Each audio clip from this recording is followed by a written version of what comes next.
Welcome back to Keeping It Real with Mani and Lonnie. We have Zem in the house. Special guest status. Our first guest. Say hey to the people, Zem. Hey guys, what's up? How you doing? It's Zem from the greater Seattle area. Okay. Very cool. Yes, we're super excited to have her here with us. But just a reminder, if you haven't already listened to our previous podcast episodes, make sure to tap in with those. But without further ado, let's get into our topic. First, Mani, you got a little tweet to share with the people?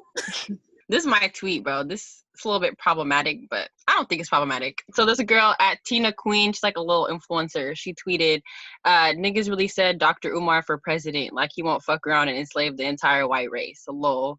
Honestly, I don't see a problem with it. I consider that reparations in my book, but you know, y'all could say what you feel about it, but I consider it reparations. I feel no way about it. It is what it is. I believe it's something we deserve. So if you ask me, but we need to shake up the bones of those exactly. Those little colonizers. The enslavers. Hello. Exactly. They need to get got. But Zem, you got a tweet for us? Yeah, so if you're an avid Love Island watcher, hey, there was this tweet by @Dion S. Whitley, and she says, it's Justine and Caleb's island, and the other islanders are just living on it. Period. So, yeah, they're going to win. They're going to take the cake. They're going to take the money. Okay, and that's that. Stay tuned. It's the black love for me. Period. Exactly. It's that struggle-free black love for me. Yes, me and my ancestors be real happy right now watching all that. Be real happy. Mm-hmm. It's so crazy that like black love is really not like a big thing on Love Island. They have like black people on the show, but it's like, why isn't there black love? Yeah. I feel like it's purposeful in who they bring in, because sometimes they bring in like problematic black people or just like that person who fishes for white women. So like the narrative that gets overplayed is a black guy trying to get the white girl the whole time. And I'm like, why are you guys doing all that? And I also don't think the producers expected Justine and Caleb to actually like each other. Like, I think they were pushing so hard for the other couple. So it's a nice Absolutely. surprise. Do you see how they're not getting any screen time? Like, they're just withholding any, like, J-Lub content from us because I don't know, they're not rooting for that. They're mad. Yeah, you're right. They definitely didn't expect Justine and Caleb to they don't love the black love. This poppin'. We stand them, though. Period. Right. We always stand black love. As always. Love, period. We stand it. Period. But I'm gonna go ahead and share the tweet that I thought was like just boom. So I'm huge on like hair care, taking care of my hair, trying to become it looks good. Queen, right? Mashallah, we love it. So it was super crazy. Like when I saw this tweet, I was like, dang, like this is really something I struggle with on a daily basis. It's by the Queen. And she said, can we please talk about how white people are buying Black-owned hair companies / products and putting harmful ingredients in them? And how many Black people and POC are losing years worth of natural hair progress. And I literally was sitting there hella shit because I was like, this is something I deal with on a constant basis. Like Shea Moisture, Diva Curl, I'm name dropping all of them because they period.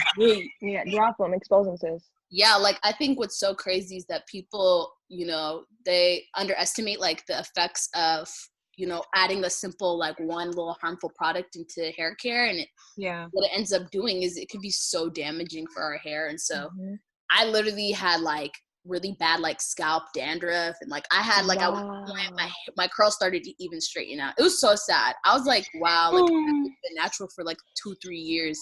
Yeah, this is what happened. Sue them for everything they got. Oh, Diva Curl is in the middle of a whole lawsuit. Like what they get? I think like one girl had like almost how many inches of hair fall out of her head. Like it was crazy. But why do they do stuff like that? Like you're still getting money. Evil. It's so evil. It's so crazy. I think it has something to do with like mass production, like you know, to keep them rolling out. You know, they always trying to make them cheap products. Exactly. So exactly. It's, you know, white people. Hate to see it. White people ink. Right. Let's go ahead and just dive in, you know, pan-africanism. So we're going to talk about pan-africanism the Oromo liberation struggle, and just BLM in general. I think, I feel like this is something that's always just on our minds. Twitter's always talking about it. It's every white person's favorite hashtag. What else? Like, who's not talking about BLM? Like, the news is always putting up some random new artifact found against a innocent Black person that, just dumb stuff. But yeah, I think that it's always being talked about. It's just so mainstream, and defining Pan-Africanism and like why it matters to each of us.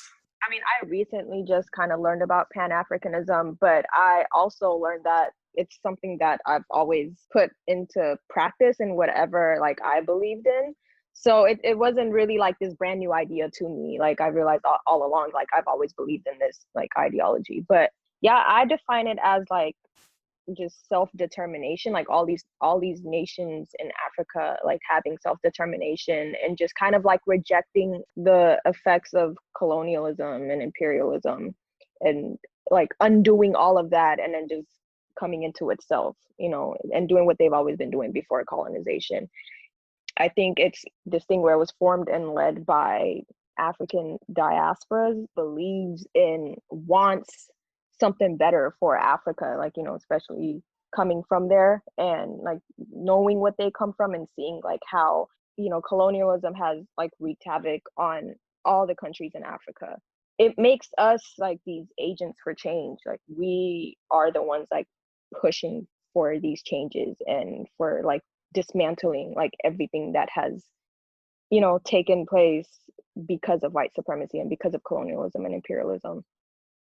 I definitely agree. I think one thing for me, I would say like that I define Pan-Africanism by is the diversity of, African people in the diaspora in which African people belong to. People think the African diaspora is simply like people who left Africa and went to like America, European countries, right? But no one really sees that we're so spread out all across the whole world. Exactly. There is African diaspora in India, there's African diaspora in Brazil. Like, I believe Brazil's the highest population of African people outside of Africa. How we can all be unified in the struggle that we all struggle with, and how we advocate and be a unified front. I agree with like everything you guys said. Also, similar to Zem, like I didn't fully feel like I identify with the word Pan-Africanism until later, and I like learned the terminology, but I feel like it's always been a part of how I've navigated life, just because I feel like all diaspora of Africa and those on the continent, like, we're still all connected by history, roots, our people, like we're always going to be one people. And I always felt that was something I always cared about. Like, in America, we kind of become so, I guess, focused on the struggle here and like what liberation means in America. But for myself, I always felt like, why do I have to choose between the liberation of my African brothers and sisters in America versus back home? Like, there should be a way where we can tackle both. And like, I've always, wanted to pursue and like help people here and back home. So Pan-Africanism really encompassed like how I navigated my life, but I just didn't know that it was Pan-Africanism at that point in time. And I also feel like it just reminds us we're all going to be one people, like regardless. And we always will have that connection, even though like we're not on the continent or we don't live there, due to colonialism and lasting legacies of imperialism that, have forced us out of the continent, essentially, for us, at least from our mother country. So it's just a way for us to stay rooted and like stay connected. So I feel like it's always been a part of me, because I can't remove my identity and just like focus on my American identity as being African here, because that removes just so much of who I am. So it's like a way of staying connected to the continent. Also, just kind of connecting back to really connecting with the continent. A really big reason why we even wanted Zem over here on this episode today is because something really big and influential is happening in our community, and it has been happening, but something that, has become more popularized, something that people are finally starting to really see and notice. If you guys aren't familiar, Oromo protests have been going on in Ethiopia for a while because, if you have heard me and Mani talking about this before, Ethiopia is mad toxic. The country was built on very toxic values. And so that's why ethnic groups like Oromo people are going to revolt against the country, because the country has never actually established itself to benefit those ethnic groups. And so it was really important for us to have Zem on today, because me being an Eritrean woman and Mani being Ethiopian, it was very important, for us to have someone who was Oromo to speak also on just what it's like to be Oromo, and in this era of time, seeing the protests that are going on. And so, Zem, if you want to enlighten us a little bit, what really is going on? What is the Oromo liberation struggle, and why is it happening right now? Yeah, so right now we are at like the height of the movement. Oromos are making more noise than they ever have, or at least now it's like at the forefront because of social media. So it's reaching everyone, instantly with, everything that's going on. And so right now, the reason why it's especially at the forefront right now is because on June 29th, Haj Al Hundesa, who was like a really prominent figure for Oromos, for the ethnic Oromo group all over the world, he was also a singer and an activist. And like through his singing and through like his lyrics and words and artistic forms, he was empowering the Oromo people who like are being subjected to a violent regime in Ethiopia, This guy who's empowering millions of Oromos was assassinated in Ethiopia. And that instantly caused, an eruption of protests and movements and just, the condemning of the Ethiopian government and its regime. So yeah, that's basically where we're at right now. And because of all these eruptions of protests and boycotting and social media campaigns and all of that, it has also kind of caused the Ethiopian government to imprison so many political figures. So people with just differing views and beliefs about the Ethiopian government. So anybody who was outspoken about its regime, anybody who fixed their mouth to criticize the Ethiopian regime was at risk of being imprisoned and getting tortured, at these prisons and being exposed to COVID. So right now they have over like 10,000 Oromo prisoners being held. So, which is ridiculous. Ridiculous. It's right. Like it's like 10,000 and counting right now. And they're taking any and everybody, at one point they had shut down any form of communication, especially with the internet, and phone lines were getting disconnected or were being intercepted. So families were kind of in the dark, like, outside of Oromia, so it was hard to like figure out what was going on. We're just really worried and scared about everything. That's kind of where we're at right now. And just 2 days ago, they arrested Jawar, or no, he was also held in prison. Him along with another very prominent political figure. His name is Bekele Gerba. I forget the other guy's name, but yeah, they're like major political figures for the Oromo ethnic group, and they are all kind of being held against their will and on false charges. And just recently, about 2 days ago, the Ethiopian government made this motion to charge them with terrorism. So, and these are guys who were once, when Prime Minister Abiy Ahmed came into power, they were right alongside him. These are guys who are right alongside him and who were trying to help him navigate like the Oromo ethnic group and how to ease the tensions that had been there when he had first stepped in. They're now facing terrorism charges, and their fate is in the Ethiopian government's hands. And our back is kind of up against the wall, and we don't really know what to do right now except to raise awareness. And Jawar Mohammed was supposed to be running for prime minister in the election, but he's being held in prison. So this kind of looks like a power play. It's so ridiculous that that's happening in 2020, and people don't realize like shit like this happens when we don't check these groups of people. And so when you have certain ethnic groups that have always held power within Ethiopia, it's so hard to sit there and try and dismantle that system. I think it's also really important. The reason why Mani and I specifically felt like it was very important for us to talk about this topic is because I'm Eritrean Tigrinya tribe, so I'm Christian, and I benefit a lot off of Christian dominancy within East Africa in general. Christianity has been very dominant in the way that they use their religion to try and dominate political power. Mani, if you want to enlighten the people on your identity and why it's important to bring that up into this conversation. Yeah, so I'm Ethiopian, and then my family's from the Gondar area, but I've been using Amhara as the way to describe my tribe, but recently I've been doing a lot of research, and Amhara has been historically reserved for Christians of the Amhara tribe, not Muslims. So Wow. if Muslims use Amhara, it's kind of seen as like you're not Muslim. Like people look at you kind of like, how are you Muslim? So I've been just saying like I'm from the Gondar area, but obviously my culture, my tribe is Amhara. So knowing that like Amhara people have played a role in the direct oppression of Oromo people is like definitely a way. I get like for me, it's like it's easy for me to like not see things because of the propaganda or like the information I'm receiving, because I'm obviously receiving one view.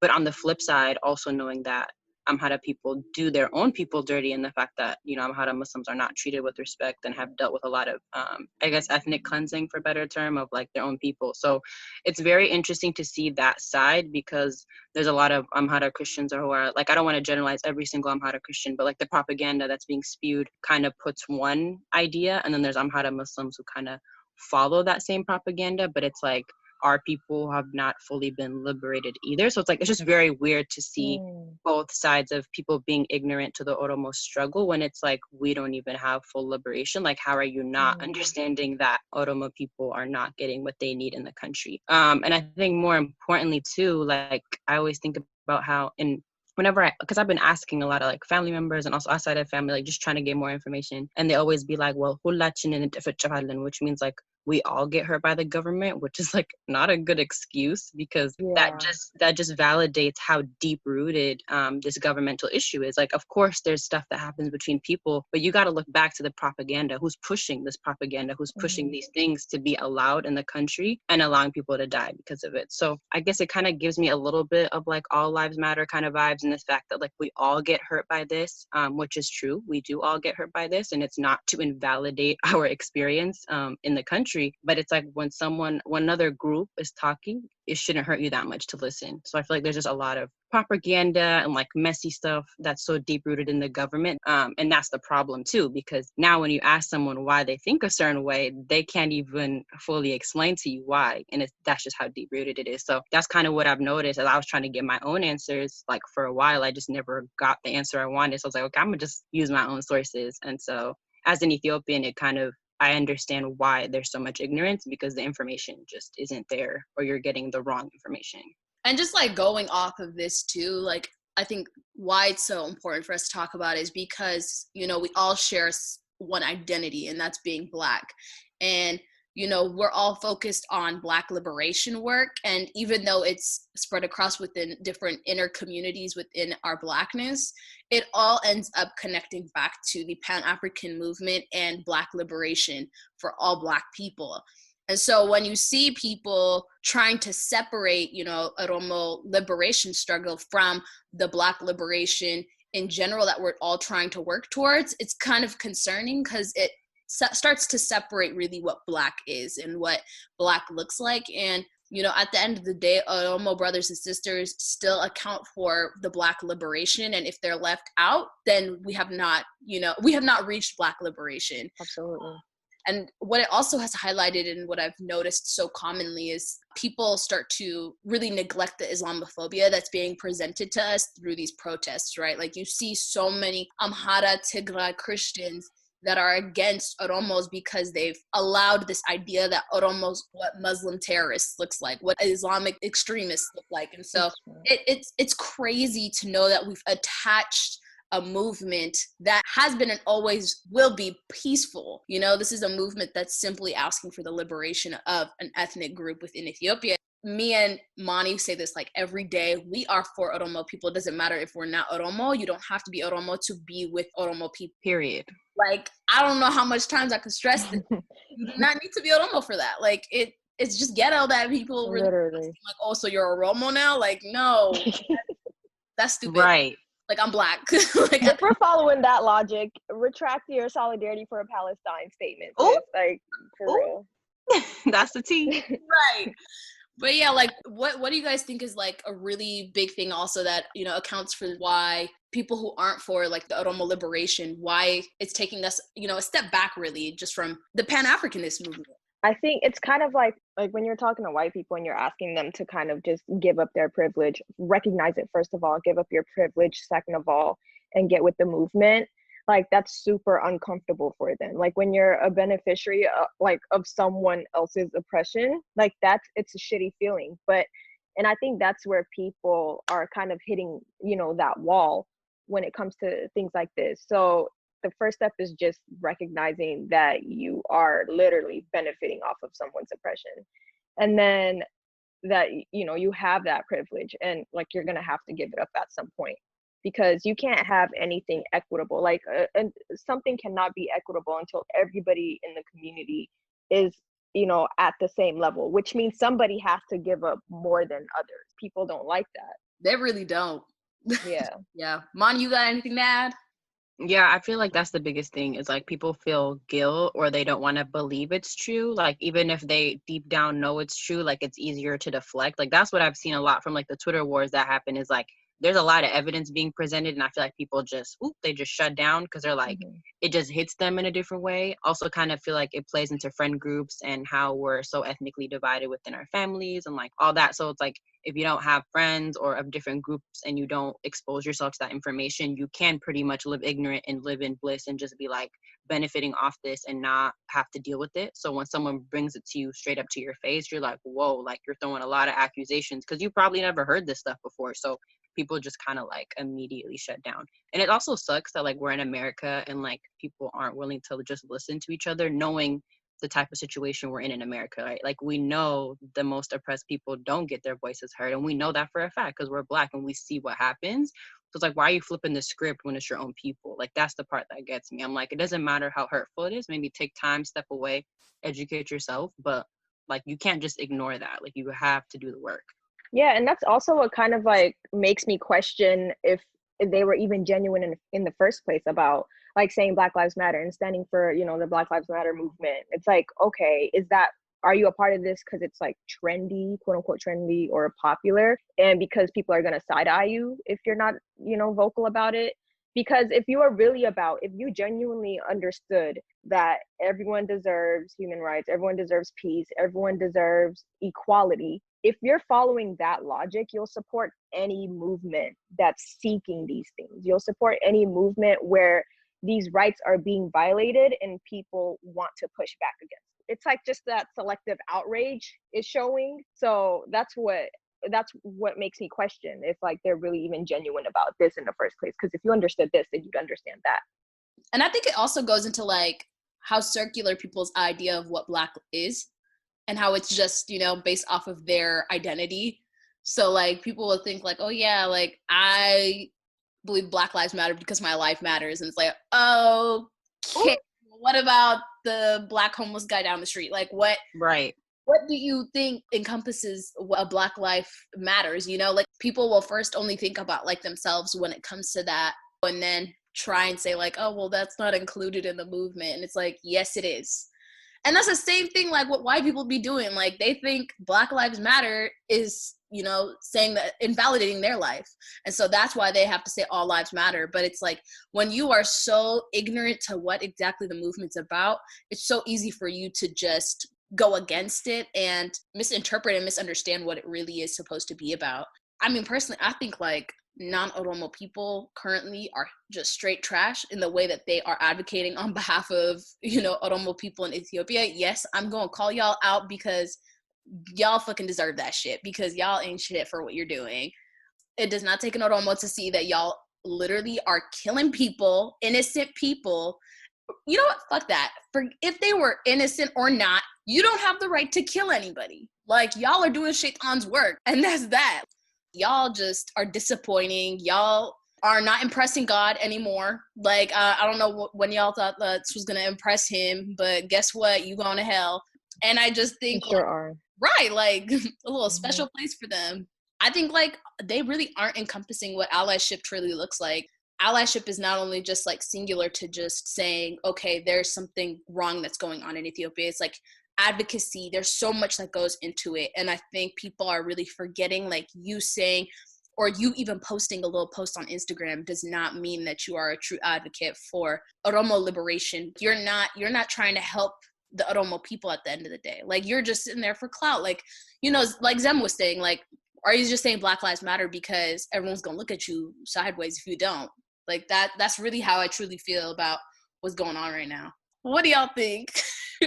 I completely agree with you. Like, they're absolutely trash. And honestly, Oromos are also, and we've been at this point where, like, we're not about to beg for allyship. We're not about to beg for solidarity, whether you're with us or against us. Like, we're gonna push for change. We're gonna be vocal. We're gonna empower our own people. We're gonna be prideful in our Oromuma. But it's like, you can get left behind in the dust. Like, if you're not for the movement, cool. If you are, great. Like, we're at the point where right now we're just seeking liberation, and it's just tunnel vision from here. Like, we're not going to be, deterred by anything, by any kind of opposition. Like, we're just all about seeking our liberation. Enough people have died, like, enough people have been tortured. We're just not at the point where we're going to sit here and negotiate our humanity and try to, appeal to their moral senses anymore. Like, that's done and over.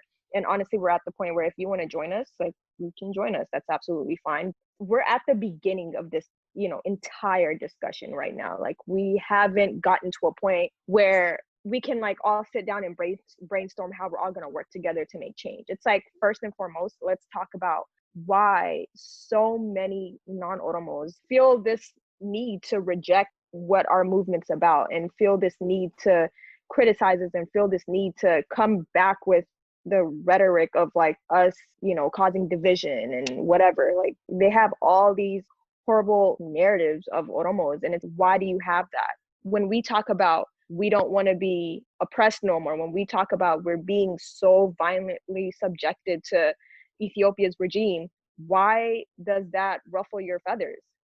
Like, why does that make you uneasy? And why does that cause you to, rather than, like, rushing to our aid, why are you pressed?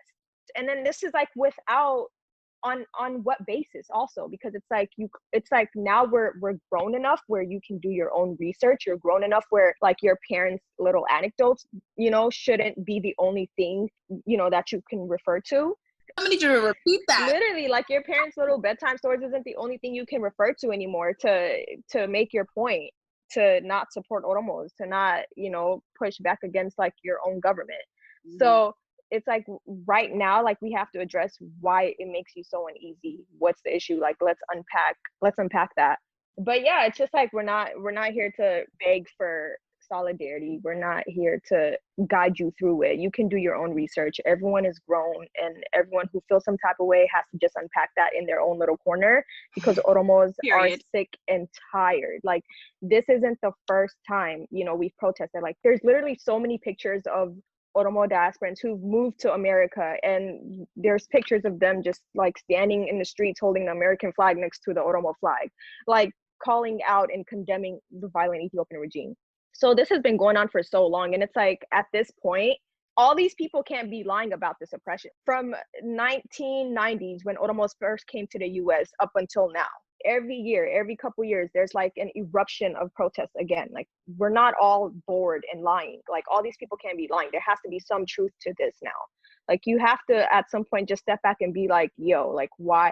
And it's like, why is it that Oromos are in the streets and, like, nobody else from Ethiopia in these streets, like, fighting the Ethiopian regime? Let them know. It's like, so, because they're calling us liars, and they're calling us extremists, and they're saying we're the ones dividing the nation. But because what we get in return is like, oh, you guys are not the only ones that are oppressed. We also have. Why aren't y'all in the streets then? Right. Why aren't you guys in the streets if that's really the case, if that's really what's going on?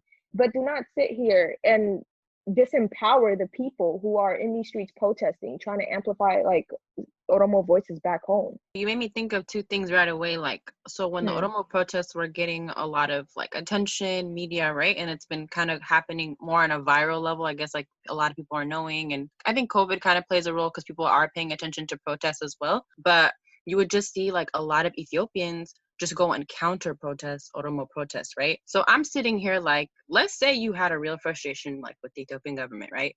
You can go protest on another day. There's 7 days in the week, right? But to strategically pick the day that Oromos have broadcasted, literally, is just like problematic to me. Like there's no way you can peacefully counter protest something. Like you have an agenda when you go, and that, like, for me has been really disappointing to see, because honestly all the Oromo protests that I've seen happen have been very peaceful, and like they've always been about kind of doing rallies, teach-ins, like they've all been like great ways to educate yourself and also get the information that needs to be out there. So when you see these Ethiopians do this, you just can't help but wonder, like, why are you having this reaction to people protesting human rights? Like for me, it's like, this is not a non-negotiable. Like you could protest about certain things that's like on the fence, like, is this really an issue? This is human right. These are human rights violations, and I don't think there's a room for discussion to decide whether or not someone is suffering from a human rights violation. Like who gave you that authority? So for me personally, it's just been really embarrassing and disappointing to see. But also I feel like a lot of it plays into the fact that our communities are like super segregated. I can say for myself, like I have Oromo friends, and I've like my first Quran, both of my Quran teachers actually were Oromo, and like there's certain ways where I've been involved in the Oromo community that wasn't forced, like people going to protest and like building these negative relationships. Like I've had long-lasting relationships with Oromo people that have informed me of these things early on, and like I should have known them regardless, but like I got the chance to know them firsthand from someone who was Oromo. But a lot of these like Ethiopians, like we don't build those relationships across ethnic groups and tribes. So if you're one tribe, you're just gonna kick it with your tribe. You know, if you're Tigray, you only kick it with the Tigrays. If you're Amara, you only kick it with the Amaras. And so it just builds this type of ignorance where people think it's okay to behave a certain way to another group because they're like, oh, well, they don't know what they're talking about. Have you even talked to an Oromo in your life? Like they probably haven't. So I'm like, if your first interaction is talking to an Oromo, cussing them out at their protest, I don't have any respect for you, because one, you didn't even hear their side. Two, you pulled up on a counter protest, which means you already had an agenda when you pulled up, and it wasn't to listen. So that's been like really disappointing, and like speaks to your thing of like how anyone outside of the Oromo community doesn't come with open ears ready to listen. Like that's never been the case. If they came, they're coming with fire, and it's like, that's not good. Like you should go thinking, okay, what do I not know about this that I need to educate myself on? Let me be quiet, let me just listen. And I feel like for me, when I was present at those Oromo rallies, I learned a lot like that I wouldn't have learned from Google. So it's like, you just need to go shut up and just listen sometimes. And so I feel like I learned a lot in those spaces, and you could work towards unity when people are actually listening, instead of this fake unity that everyone's promoting of saying we all just need to be one Ethiopia. We can't all be one Ethiopia if we're not listening to each other. And so I don't know, it just really pisses me off, makes my blood boil, because I'm like, this is not okay. Who are they protecting? Like, who are they trying to, like, I don't get it. Like, you left Ethiopia for a reason. Like, don't act smart. Like, you left Ethiopia for a reason. You know damn well you wasn't benefiting off shit out there.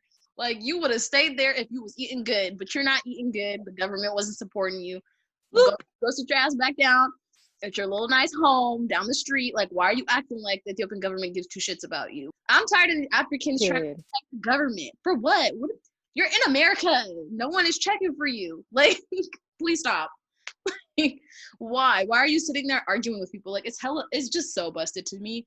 You prove yourself even more dumb when you do stuff like that, because it's like you already know there's things back home that is going on that you obviously could not stay there and raise your kids in. There's a reason for that. So the fact that you're not conscious of that, and instead you want to be conscious of somebody else's struggle and think, oh, okay, well, they're trying to talk shit about my culture. It's not about your damn culture. They're talking about the government. And yet, once again, you've made it about yourself, boo. You got to cut yourself out for that. And that's exactly, and that's what privileged people do. Right. And I think this also just goes on to, like, you know, what expectations that should have been met by non-Oromos that aren't being met already. And I think one thing is the fact that, because I'm going to say we, because at the end of the day, like this, I was once a person who did not open my ears. And that was because I also was, you know, a part of that culture too. And I didn't even realize how ignorant I was being when I wasn't opening my ears to that, because I was listening to what everybody else was telling me. But I didn't even realize I wasn't even opening my ears to Oromo people themselves. And once you do that, you start to realize, okay, well, I've been fed a lot of Amhara propaganda. I've been fed a lot of Tigray propaganda. I've been fed a lot of shit, right? And so I think that's a huge expectation that should have been met since the beginning of, you know, since the beginning of the time that this started, right?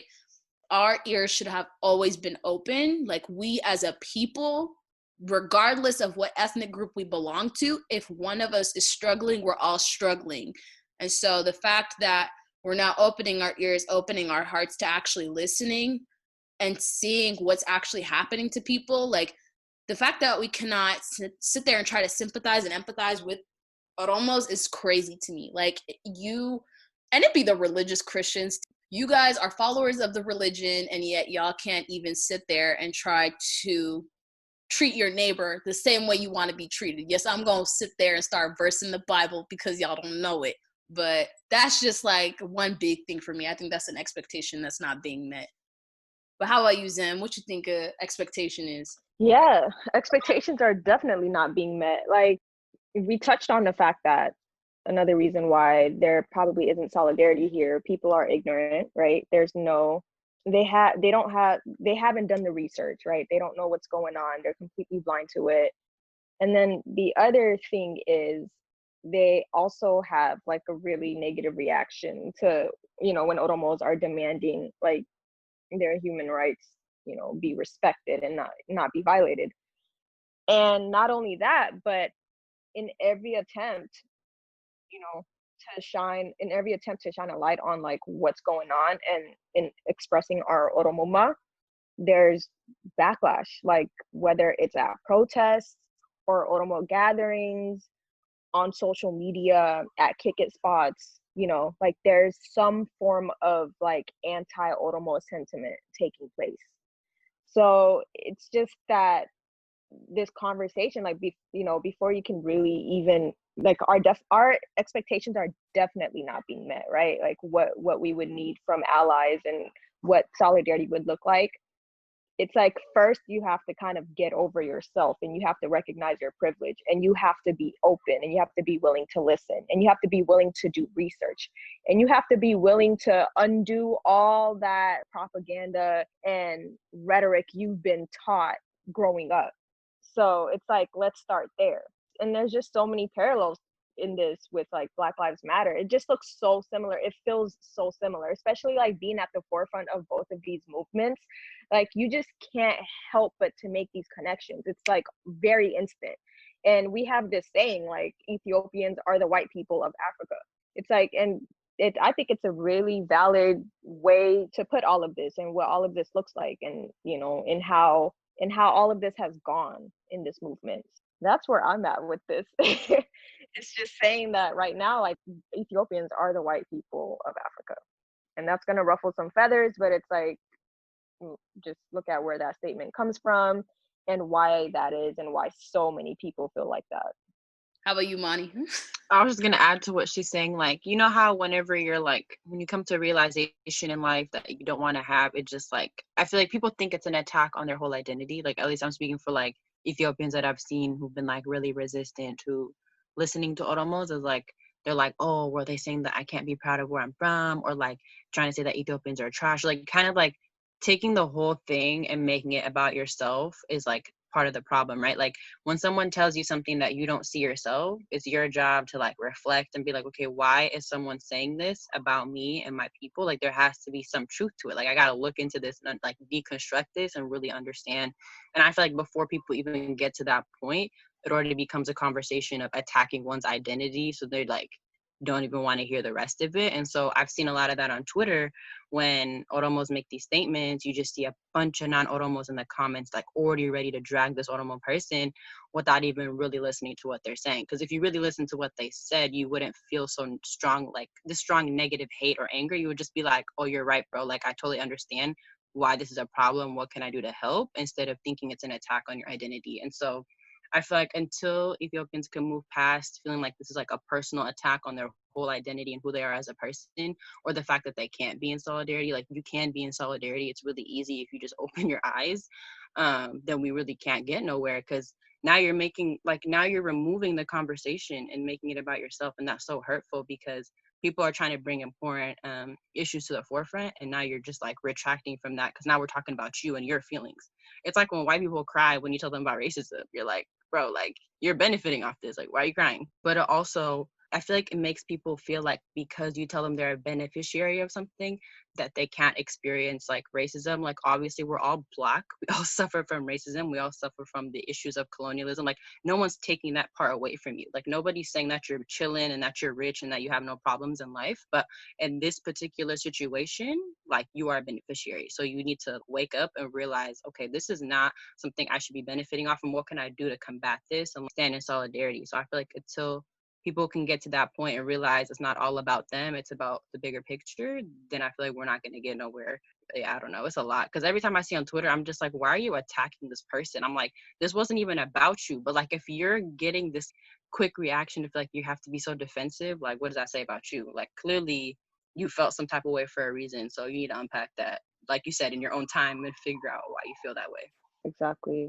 I think that people, like, when, of course, we're, criticizing the government and how violent its regime is and how it kind of operates under like this white supremacist system, whether, you like it or not. And yeah, we're condemning the government, but also, yeah, all these people hold privilege, and all these people, like, there's so much regard for their culture, their religion, their history, their identity. But then it's like there's no regard for Oromos in that same sense. So it's like, you guys have all this privilege. You're pushed to the top, like you're being upheld and you're being glorified, and you're desired and you're wanted, whatever, you're being treated with all this decency and respect, and Oromos aren't extended that same courtesy. So you can't blame these oppressed group of people for calling out not just the government but the people benefiting from the government's violent regimes. It's just like you said, it's just so much unpacking to do, and it's really just about stepping back and knowing that this is not an attack on like that specific person. It's not like an individual attack. It's really just calling out a group of people and a system that is also upholding these group of people while subjecting another group of people to violence. And I really don't think, especially for people who sit here and can, hashtag Black Lives Matter away like the whole time, especially for these people who can't make that same connection. It's like, you can sit here and condemn white people for not listening and for deflecting and for just having an issue with Black Lives Matter. Like, you can sit here and be so enraged about that, but it's when Oromos are asking you to do the same thing, all of a sudden there's a disconnect. So it's just, I don't know, it's like frustrating. Like, being Oromo is like, in that sense, in that scene, just, when it comes time to speak up for our rights, like that, it's super frustrating, because it's especially when you watch these same people who scream Black Lives Matter talk shit and just kind of deny our reality and deny like what's really going on with Oromos, like people who just turn a blind eye and they're just on this like shallow ass pride. And I think like even going off of that too, and like how this really does have similar parallels to like the BLM movement in 2020, I think, people really undermine the similarities between both movements, and how Oromos in Ethiopia and Black Americans in America, first of all, if you're Black, then you will know that you obviously do not like the ways that you are being treated in America. So if you cannot open your eyes and your ears to actually notice that those similarities are happening in, Ethiopia to Oromos, then do you really understand what struggle looks like, like what struggle really looks like for somebody that you don't identify with. And like the fact that that's so hard for people to notice is it really does stray away from like people's understanding of how they belong in the movement, and that Oromos are not just any outlier of the movement. As a matter of fact, very much, an illustration of what a movement like BLM looks like for non-Oromos. Non-Oromos really need to see that the fact that if, we are so mad at white people knowing that BLM is a movement that they should be a part of, then imagine how mad Oromos are that non-Oromos can't see why it's so important for the Oromo liberation fight to be important to them. So that, I think that's one thing that I see that's like a huge parallel, is like just the disconnect. Yeah, and then also I think there is like they just kind of also fail to understand that there's intersectionalities to this shit. Let's say for me, like if I was a Muslim, like let's say I was like a Christian, I have privilege over Muslim people. It's that, you know, Islamophobia exists, and you know, like the dominant religion here is like Christianity, and that's the one that's always going to be upheld, and that's the one that's always going to be respected, right? So it's just understanding that there's levels to this whole thing, and that, like you guys mentioned earlier, like obviously having privilege is not like anyone's fault, but it is on you. It is your responsibility to, you know, like give up your privilege as much as you can to make sure that everybody else has that level of equality, and everyone else has that same level of respect. Like it's up to you to push for that change. It's up to you to put yourself on the line, and knowing that you have that kind of privilege, it's up to you to be that agent for change. I agree. Like, honestly, it's really hard to see any type of progression within the whole community, you know, outside of the Oromo community if no one's listening, like you said. And also, I feel like, you know, there's the ideas that you learn from your parents, and then like no one does research. And then you kind of have this one idea like your whole life. And like you said, intersectionality is really important because no one's negating the different experiences, you know, that people are going to have. Like everyone's experience is going to be slightly different. Nobody's saying that you're chilling because you're Ethiopian, but you are benefiting, and like you have to come to terms with that. And I also feel like people think that when you highlight one group that you're oppressing their own. Like a lot of propaganda that I've seen is like, oh, why are Oromo protests getting this much attention? Like my people die, da da da. And it's like no one's saying your people don't die and that what they're dealing with is injustice, but don't you understand that they're both injustices that we should be putting our energy towards? And like, we should all be worried why this is happening to one group, because homie, you're next. Like, what makes you think that your group is not next? And people are not realizing that this could all be also happening like at the same time. Like just because Oromos are being oppressed doesn't mean other Southern nations are not dealing with similar oppressions. Maybe it's not making the news, but it doesn't mean it's not happening. And so it's just disappointing to see how much people question facts when it's like, you do realize that whenever people are oppressed, those facts don't come to light right away. They're suppressed as much as possible. And that's what we've seen historically time and time again, is that this stuff doesn't come out for a reason, through like language erasure, through cultural removing, through mutilations of people, through literal murder. Like these are all tactics to literally remove Oromo history. So it's like, how can you not see that this is not going to make mainstream news when there's tactical approaches going in to remove that history? And also, just like I was watching this lecture of this author who was kind of deconstructing the deep-rooted issues with the government and kind of tying it in with Oromo protests, is like, he's like, there's so many deep-rooted issues in the Ethiopian government that you can't even pinpoint every single problem to a single thing, because it's been rooted, like it's been happening for so many generations, that he's like, if you want to point the finger, you can't at this point. He's like, there's so much deep-rooted propaganda that if you ask someone these questions, they're just going to give you an answer, but they can't tell you why they feel that way or think that way of Oromo people, why they think that way of Muslim people. It's just so ingrained. So it's like people need to check themselves and think about the information they're consuming. But like we don't do that, obviously, because we just go off of the information we get within our own networks, which are also problematic, and have known to suppress real information or give out false information through like ETV and stuff. Like that's possible, but people don't think it's possible. So they're just kind of like, oh, like my news source is giving me the whole truth. It can't be giving you the whole truth if they're removing some parts of that truth. It's still a lie. So I think people have a hard time coming to terms with that. And he really put it into perspective, like how every single regime had their flaws and what they were doing and the propaganda they were pushing for, and how we are where we're at today. And so it's crazy for me to see like people are trying to understand Oromo history in 2 minutes. It's like, bro, there's so many things that went left. Like, this is just the tip of the iceberg. Like, if you're waking up now, that's cool, I guess. But like, you can't act like this is like a 2020 issue. Like, this has been happening. So it's crazy to see how people are like, well, I need evidence and I need that history. It's like, you do know it's like purposefully erased, right? The same way like Black history is like essentially erased in American history. So it's like, how do you not see these parallels? And it's not to say that our government structure is exactly identical to the Ethiopian government structure. Of course, I can't fully even explain how corrupt our government system is, but knowing that they both do have corruption and they do have similar tactics being used. So we should be able to understand like what the issues are.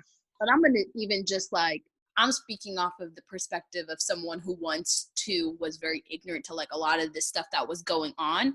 there's so much that someone can be a victim of. So yes, you can be a victim of being fed propaganda for so long, but it's like, how long are you going to use that victim card, right? Like, how long can you keep blaming these systems for the reason why you're ignorant to so much issues?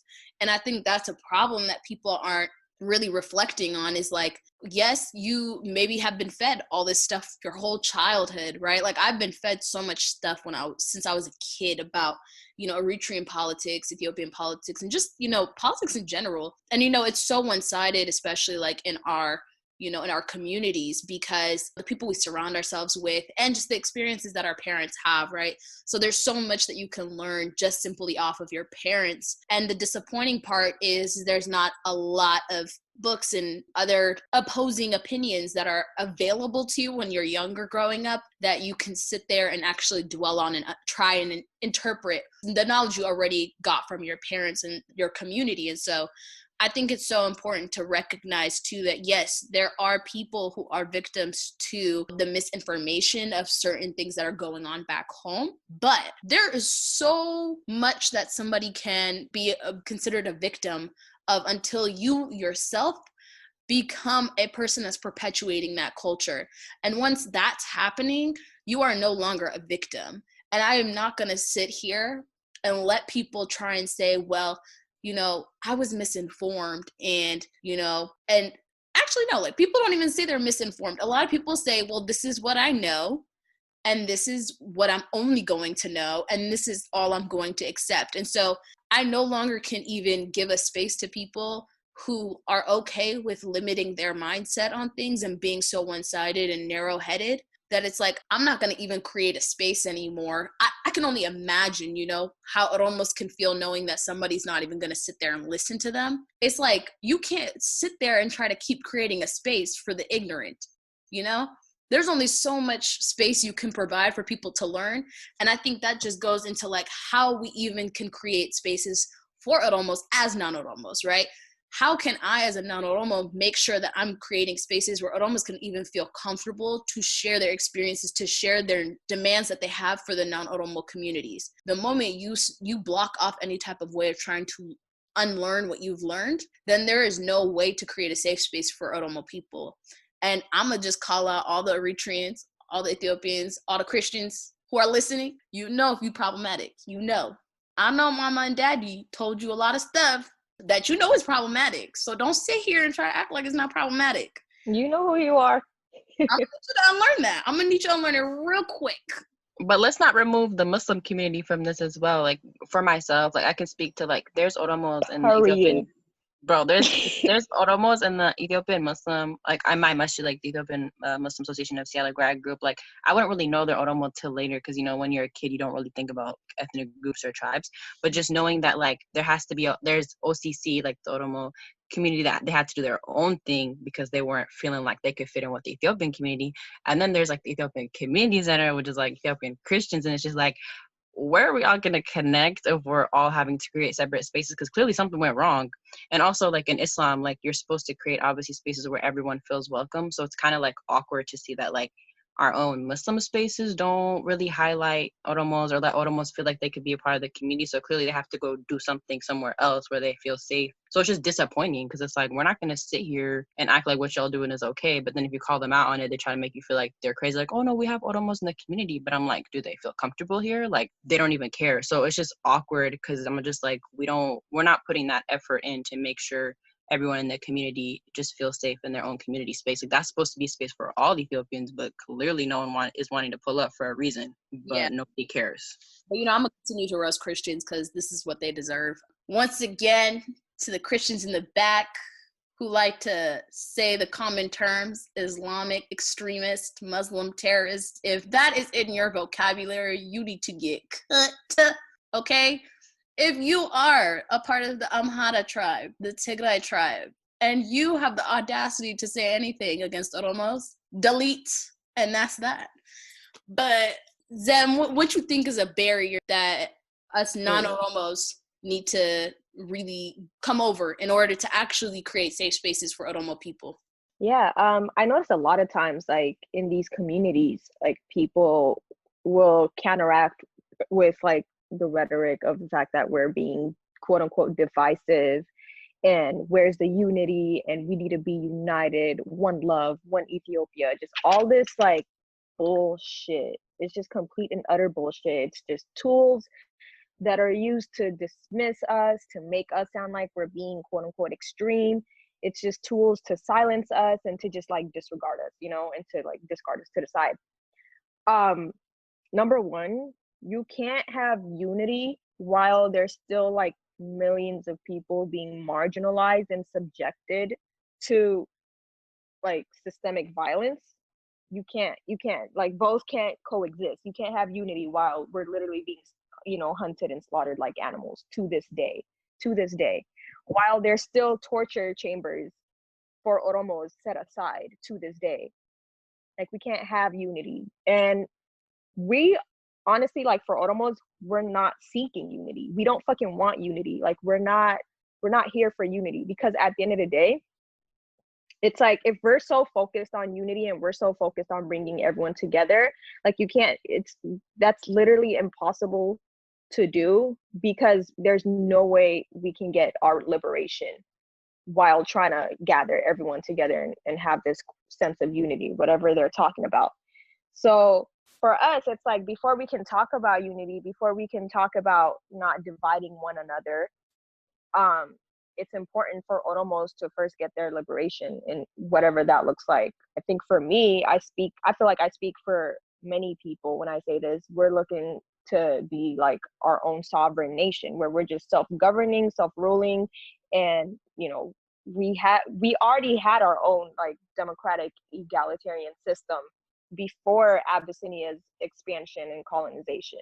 So we were already a well-functioning, well-operating group of people, you know, like we had very set values, very set political values, religious values, cultural values. All of these were already so well established.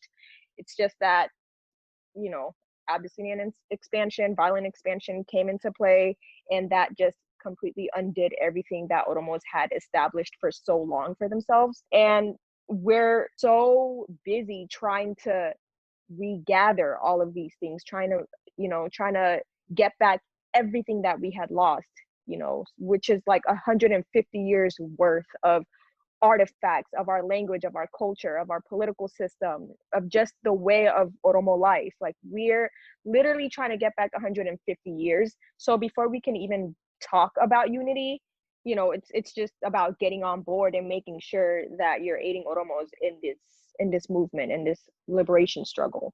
Mon, you got something to say? You got something to tell people?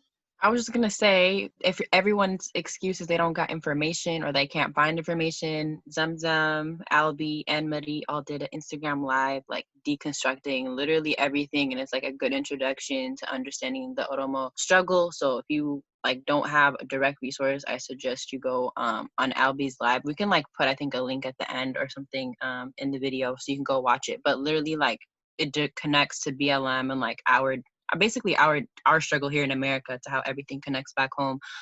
So there's videos, there's people making hella pages on this stuff. Like you could really educate yourself. But aside from that, just like our communities, like we're really lacking when it comes to integration. So it's like it needs, like I'm not saying people need to make like fake relationships or friendships to get to know the struggle, but like there needs to be more of an effort from the non-Oromo community to like actually listen to the Oromo community, because I'm yet to see some type of like community discussion or forum of just giving Oromos the mic, because like that has never happened. Like I've never seen like a space for that. So I feel like there needs to be more effort on our end to just be like, hey, what could we do to support you? Let us know. I've never seen that. There's always been like some type of pushback or not wanting to listen. So if we want to make any type of improvements or actually help and be in solidarity, we got to listen first. And I'm yet to see that. I'm like, you know how to use Instagram, right? It's called IGTV. Like you be on there all day scrolling. You could listen for an hour. Like it's just, yeah. He was on YouTube looking at propaganda videos, but it wasn't hard for you to find some info. Oh, okay. Oh, keep that same energy. Okay. But and this is for the people who think they're innocent. It's the ones that are quiet but have no issue donning our Oromo identity like a costume and taking it off, you know, when it doesn't benefit them. For the people who wouldn't hesitate to do Oromo dances when Oromo people are trying to do it themselves when there's already Oromo people willing to do it. But you know what? Cultural appropriation is a conversation for another day. She just dropped a gem. Y'all ain't ready for that. And that's the tea. But let's go ahead and just kind of jump into like common myths about Oromo people. Like we're about to really start deconstructing some stuff for y'all. So the first myth that I think this is so common, I hear this all the time, is that majority of Oromos are believers of Islam. There's some anywhere between 50 million to 70 million Oromos who exist just within Ethiopia, and about half are Muslim. There's a large population of Oromo Christians, and we also have the Wak-e-Fanna religion. Wak-e-Fanna, it just means God. It's a deity. And Wak-e-Fanna is the only monotheistic indigenous religion in all of Africa, in the entire continent of Africa. And it is practiced by Oromos, the Oromo people. Wak-e-Fanna in the Fan Oromo means God, Waka. So we have a lot of existing religions within just the Oromo community and the Oromo population. Let's go to the next. Boom. Right. Period. Let's hit the next myth. Oromos have the power and capability to influence political power. Have you seen the government? Have you seen the government? Have you seen what they do to Oromo people? No, Oromo people are not granted that access to political spheres, and we're not welcomed. And it's kind of like we can't help but make parallel connections here. It's kind of like the whole Obama situation. The first Black president in the United States of America, that happened in 2008. Okay, that was who did he help? No one. Nobody. The coonery. Just in Ethiopia, the first, we'll call him Oromo. He identifies as Oromo. The first Oromo prime minister came into power 2 years ago. That's 2 years ago. And what did he do? Ain't a goddamn thing. Okay, he hasn't done shit for the Oromo people. As you can see, Ethiopia as a whole is going to shit right now. It's a shit show.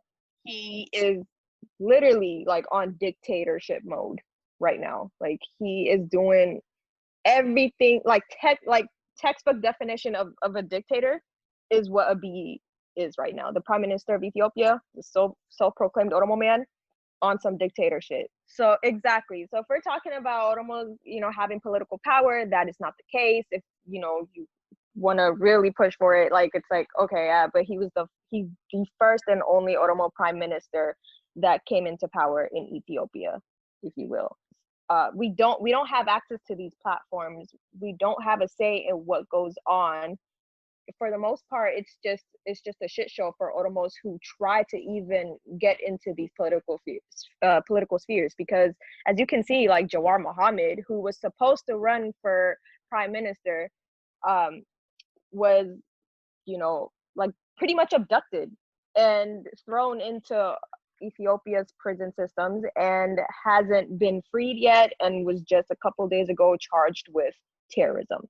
So I also had a question. So didn't Lama get disbarred or like removed from his position? He was like the head of the Oromo or something. So like that's another example of like even when Oromos do get it, it's like, oh, we're just gonna play you because he literally got removed from his position. So.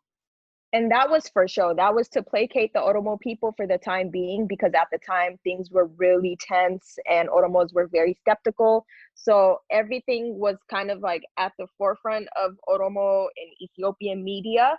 So that was like the right move to make at the time. It was all very political, but any Oromo who has been put into power has been dismembered, has been removed from these platforms and spaces.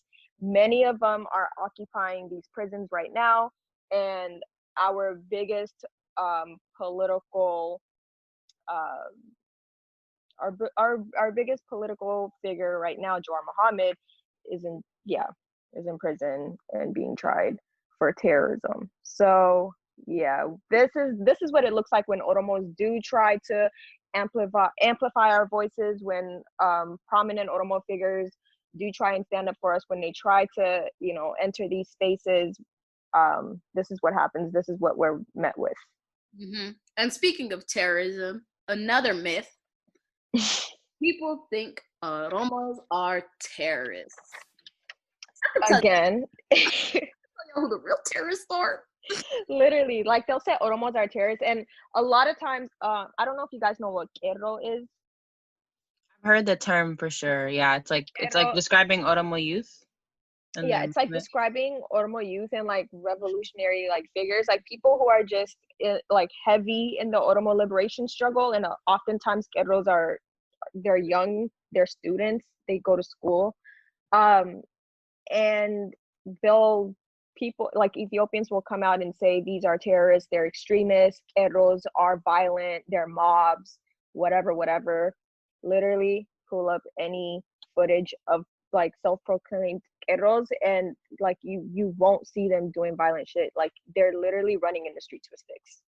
Mm-hmm. I don't know what else I can tell you based off of that, but they're called extremists, they're called terrorists. Even Oromos for the most part are also called the same thing, but Keros get that the most, they get that backlash the most. And when they call us extremists and terrorists, these are tactics, it's just terminology that's used as a tool to just invalidate like our movement, the Oromo liberation struggle. It's used to like demonize Oromos who are pushing for any kind of change, for Oromos who call out and condemn the Ethiopian government. And it's especially used when we're talking about gaining our own independence and like no longer operating under Ethiopia's violent system. So there's that as well. Yeah, and just like also adding on to that, it's like, when has there been actual evidence to show that there has been terrorism enacted by Oromos? Like, it's so crazy to me because I'm like, it's all word of mouth. Like, I've noticed all of like, I mean, all of these myths are word of mouth, but let's be honest, like when I hear this so commonly, like it's so easy for people to say this come out of their mouth. And it's like, okay, like you guys are the ones running for evidence all day, every day, but then the that y'all say something like this and somebody asks y'all for evidence, y'all are sitting there like, are you serious? Like you can see it. And I'm like, no, I don't see it. Like, are you delusional? Like what? Exactly. But it's like there's so many reports on our masjids, our mosques, mosques in Ethiopia, like Oromo mosques being torn apart, being invaded, and sheikhs or religious leaders in the Muslim community like being dragged out of there, being tortured, being killed. Like just a couple weeks ago, like just within days, multiple Oromo sheikhs were killed. One was killed in the mosque, like I think he was dragged out of there and killed, and the other one was actually in the middle of a funeral procession, and he was praying for another Oromo victim who was victim to Ethiopia's security force, like because the security forces have been really violent, have been merciless, like have just been on this rampage, just out to get Oromos, just trying to, like just trying to weaken us, like disempower us, and make us hopeless, because they're just going out and just killing any Oromo that they see. So one of the kids that the security forces had killed, this kid had a funeral going on, and there was an Oromo sheikh who was praying over him, who was going through the funeral process, and right then and there, like an Ethiopian security force like came up and just popped him in the middle of a funeral procession. So that's so sick. Yeah, and that's like that's just the reality of all of this. Like it's so gruesome. Like these are just like one of many incidents like that has been going on, and it's still going on to this day. Yeah, and it's so crazy that they always just have the audacity to be like, but Oromos are terrorists, and you're like, Exactly. And there's so much like Islamophobia. You can speak to this too.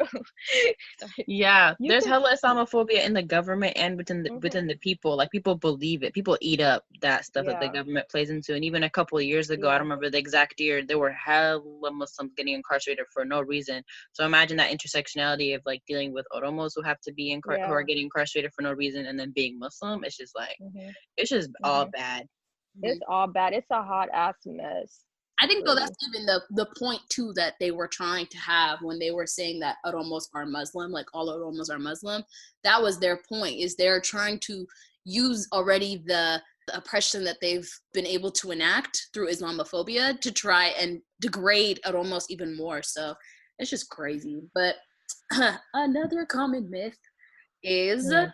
Oromos are Habesha. Animals are not happy, so. We all looked at each other like, Huh?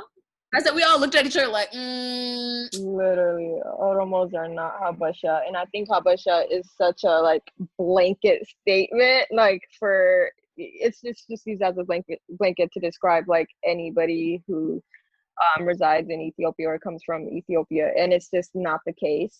yeah. And there is like this one like homogenous look to what Habashas look like, or who's referred to as Habasha and who isn't.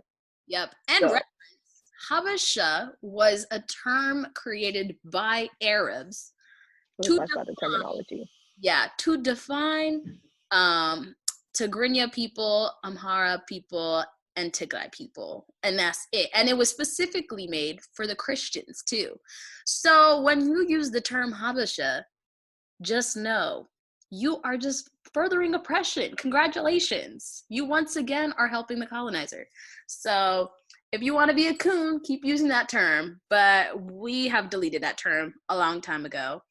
But we're going to go ahead and go to the next myth, which is our last one. And that is Oromo is a tribe in Ethiopia. Yeah, so we're not a tribe, we're an ethnic group. Our ethnicity is Oromo. The Oromo population, Oromo ethnic group consists of over 10 tribes. And so just thinking about that, that's like millions of people in just one tribe. If we're talking about, being a population of 50 to 70 million, then you have to understand that there's like subgroups to this, it goes deeper and deeper as you dig. So we make up more than 10 tribes, and these tribes are all like it's you'll find them in different parts of Oromia. Like there's Arsi, there's Harar, there's Jimma. It refers to like the region, but also can be used, as to describe the tribes as well. So my tribe is Arsi, but it's also a region within Oromia as well. So that's how you can identify like many Oromos. And it's such a big, group of people. So it's crazy that they would even try and say it's a tribe. Yeah, Right. exactly. And if you really like knew Oromo history, it's or not just history, just about Oromos, like there's tribes and then there's sub tribes. Like there's tribes within tribes, and then there's groups, and then there's like we call it Gunda, which means like which neighborhood are you from, or like which borough. Like it's kind of like that. It goes deeper and deeper. So to call us a tribe is really just so disrespectful, and it just you know it just kind of diminishes like our identity and it condenses us to this like one basic thing, but we're actually so rich in like heritage and culture and just just in who we are. So there's so much more to us, and just writing us off as a tribe is actually so disrespectful and dismissive, and it's just not accurate. Mm-hmm. Yeah. And without further ado, I think we kind of hit all the points. And we want to thank y'all for tuning in. If you have been listening up until this point, congratulations, you have made yourself a little bit more woke. Hey. You're taking it in the right direction. But yeah, Zem, do you have any closing statements you want to make, or anything you want to plug for the people? we have Irecha coming up. I do want to say this. It's like the harvesting. It's like a religious holiday for the people who believe in Wak Efata. Millions of Oromos celebrate this holiday, and you celebrate it when it's like the end of like the rainiest season in Oromia, and you're basically like giving thanks to God for like the things that are about to bloom, like everything that's that's gonna come from this rain and harvesting.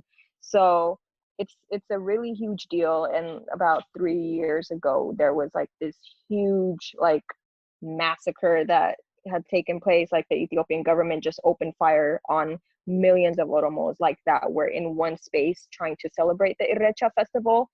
And many of them were kind of like cornered into one place and had no way out. So the only thing kind of around them was like this cliff where they would usually kind of, be around. It's like a body of water. And so people who were trying to run away from, the bullets were like this kind of caused a stampede and people to just trample over each other. So a lot of people died in that way.